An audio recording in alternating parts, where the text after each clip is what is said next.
Hello guys, good evening. So ngayon kakarating lang namin guys, nag-grocery kami. So ito na yung mga pinang-grocery namin. So ayan. Ayan. Ito yung mga pinang-grocery namin. Galing kaming Pure Gold. Ito mga chicken, tapos ko na to naugasan. Ito yun guys, dalawang gardenia. So, gardenia talaga yung binili namin kasi ayaw ng asawa ko ng ibang brand na na pinapay. Ito guys yung biscuit. Ilagay natin dito. Ito hotdog.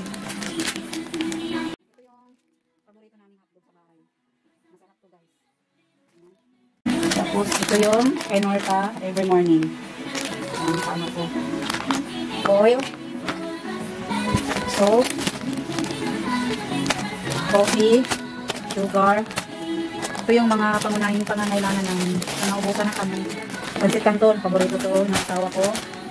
Tapos ito, siya pumili na ito kung anong gagawin niya.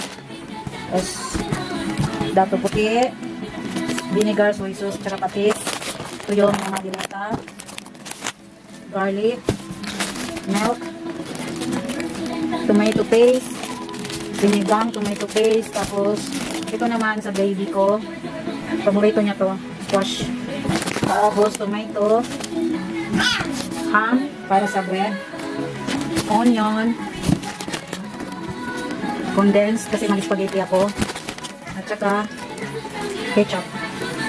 Ito na lang binili ko kasi meron pa ako doon itlo na Pampers. Tapos ito yung another box. Andito yung cream soap. Mga hygiene.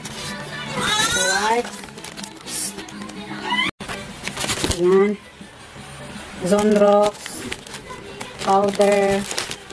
Lotion. Gel. Tsaka gel? Pulbo, powder, ito, alcohol, RDL para sa atin, trash, para sa trash, and ito, safeguard, and efficacy. white only. Tapos, bumili din kami ng bigas, isang sako. So, yun na lahat yung pinamili namin.